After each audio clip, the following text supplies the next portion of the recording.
Hi everybody, this is Johnny. I want to offer you a lesson plan outline for literacy and math tasks 1 through 4. This is a guide to help you organize your lessons and make sure you have the right things in your lessons to meet all the criteria that are set out in the rubrics.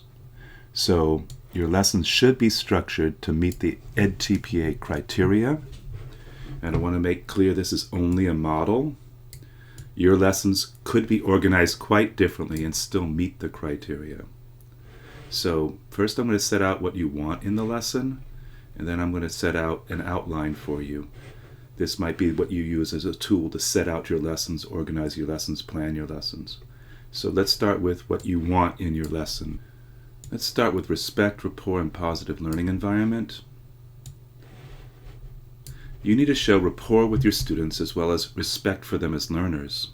Students should be encouraged to show respect and kindness to one another. You need to be responsive in your teaching to the varied needs of your students. Your students should have opportunities to express themselves from perspectives that matter to them. This is all about you being a real teacher, a living teacher, not just somebody who's moving through a lesson step by step from some kind of script. You need to be live with them in the classroom, listening to them, responding to them, being positive with them throughout, and encouraging them to be positive and respectful to each other. So this is respect, rapport, and positive learning environment. Let's think about student engagement, prior academic learning, and asset-based instruction. There are 3 of them. First one's the most important, student engagement, but you need to find ways to acknowledge prior academic learning and think about where asset-based instruction will fit into your plans. Let's think about this together.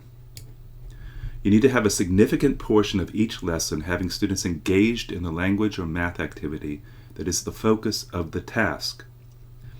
Students need to be demonstrably doing learning with you, with each other, for themselves. In language-focused tasks, they need to be doing the essential literacy strategy or related skills you set out. They need to attend to the vocabulary, discourse, and syntax at the heart of your central focus.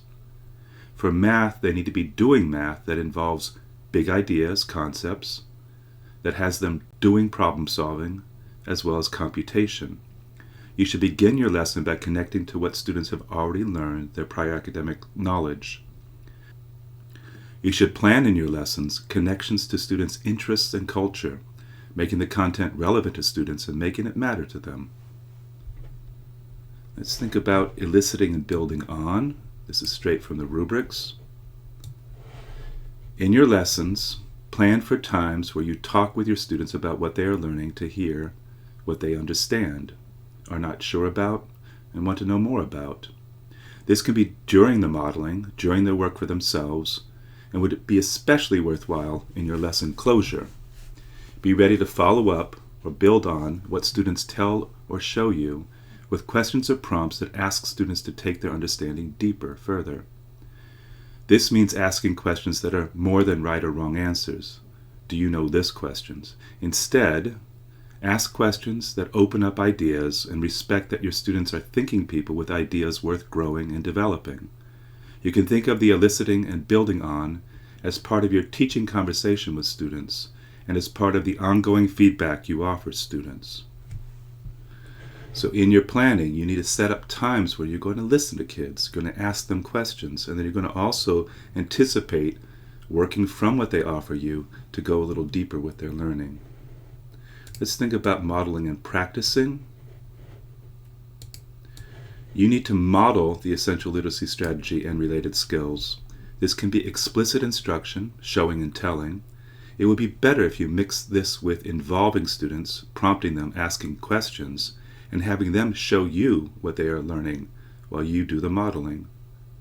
Essential for your lessons is that students are given structure and time to practice both the essential literacy strategy and related skills. So modeling should involve the students, not just be at them. You need to ask them questions, check in with them as you're modeling, hear from them, ask good questions. And the practicing means they need to be doing the essential literacy strategy and the related skills. Again, straight from the rubrics. So these are frames for respect, rapport, and positive learning environment. student engagement, prior academic learning, asset-based instruction, eliciting and building on, modeling and practicing. These are all necessary for you to do well in the rubrics. Now I've taken all of those and I've built them in and framed them into a lesson plan frame. So I'm going to describe how you might organize a lesson right now in 3 parts: beginning of a lesson, a heart of a lesson, and closure. So at the beginning of a lesson, first thing you want to do is connect with students, build rapport, check in. How are they doing today? Okay, so that's the rapport, a bit of respect there. Remind them of past lessons, prior academic work, and show respect for the work that they did prior to this lesson, praising what was done well. So 2 things here. You should always start your lesson by acknowledging and connecting with what was learned before, but also you're showing respect by acknowledging the good things that they've done before. Then you want to set out the topic for the day, connecting to students' interests and assets as makes sense. So how is this going to matter to them? Be clear with them about why they should care, how it interests them, and how it connects to their lives. Then you might begin modeling the ideas, skills for the lesson, involving students as you do so. Okay? So you've gotten a good start here. You started by connecting with your kids, then you followed with prior academic learning, and then you set the topic for the day, and you connected to students' interests and assets, and then you started the modeling. So that's the beginning of the lesson. For the heart of the lesson, we want students engaged in a task that's focused on these. We want to do informal check-ins. We want to offer feedback. We want to elicit from them the ideas they have, what they're thinking about. We want to build on what they offer us, and we want to make sure that students practice the essential literacy strategy and related skills. And then finally, closure. At the end of the lesson, we want to bring students together to share what they have learned, elicit what they have learned, build on what they offer. So you can imagine that conversation you have at the end of lots of lessons. Tell us what we learned today, what did you get out of this, what did we not quite understand still? And you want to elicit that, but then you also want to build on it as well. Continue to respect students and build rapport by emphasizing the good learning and accomplishments and the accomplishments they have made. So what stood out for you that they did well, and offer it back to them. And lastly, review the lesson as now prior academic learning. They've learned something now, what we learned today. Then describe the learning that will follow in the next lesson. So what follows? So for closure, we want to do some eliciting and building on in the closure. We want to respect our students by reminding them of the accomplishments they made during this lesson. And then we want to review the lesson as prior academic learning and set up the next lesson. So this is a frame, lesson frame, a beginning of lesson. These are things that you should be working to do. Heart of the lesson, these are things that you should be working to do. And the closure, these are things you should be working to do. The other thing to do is think about how any of these elements show up in your video recordings, because these are going to be evidence of your good teaching.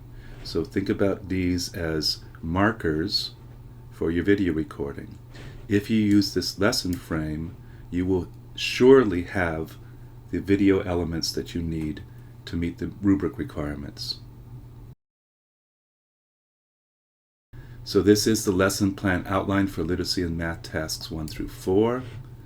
I've offered you necessary elements above here, and I've offered you a lesson plan frame. I do hope this will be helpful for you and that you have lots of good success.